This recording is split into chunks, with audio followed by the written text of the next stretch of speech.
নমস্কার, নিউজ তৎকাল 24-এ আপনাদের সকলকে স্বাগত। আপনাদের সাথে আমি দেবব্রত। দেখে নেব খবরের দুনিয়ায় ঘটে যাওয়া বিশ্বের কিছু গুরুত্বপূর্ণ সংবাদ। কিয়েভে রুশ হামলা, ইউক্রেনের রাজধানী কিয়েভে রাশিয়ার ব্যাপক মিসাইল ও ড্রোন হামলা, বেশ কিছু আবাসিক ভবন ক্ষতিগ্রস্ত। দোহা বৈঠক, পরমাণু কর্মসূচি নিয়ে কাতার বৈঠকে আমেরিকা ও ইরানের মধ্যে ইতিবাচক অগ্রগতির আভাস।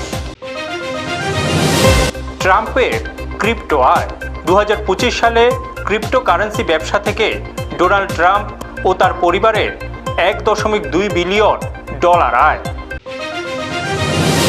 ইউক্রেন যুদ্ধ, নতুন রিপোর্ট অনুযায়ী 2022 থেকে এই পর্যন্ত যুদ্ধে দুই পক্ষের সম্মিলিত সামরিক নিহতের সংখ্যা 20 লাখ ছাড়িয়েছে। ভেনেজুয়েলা ভূমিকম্প, উত্তর ভেনেজুয়েলার জোড়া ভূমিকম্পে নিহতের সংখ্যা বেড়ে 2295 জনে দাঁড়িয়েছে। জেরুজালেম দূতাবাস, জেরুজালেমে আমেরিকার স্থায়ী দূতাবাস নির্মাণের লক্ষ্যে চুক্তি সই করেছে মার্কিন প্রশাসন।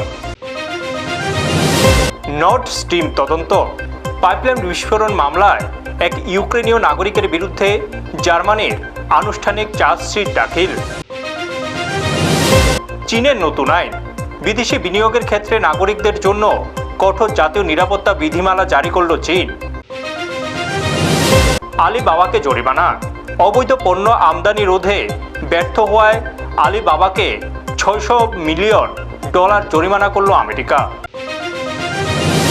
বিশ্বকাপ ফুটবল, সুইডেনকে হারিয়ে ফ্রান্স, সেনেগালকে হারিয়ে বেলজিয়াম এবং বসনিয়াকে হারিয়ে আমেরিকা শেষ 16-তে। এখনকার মতো খবরের দুনিয়া এই পর্যন্তই। অন্যান্য সংবাদ এবং আপডেটের জন্য চোখ রাখুন নিউজ তৎকাল 24-এর পর্দায়। আপনারা দেখছেন নিউজ তৎকাল 24।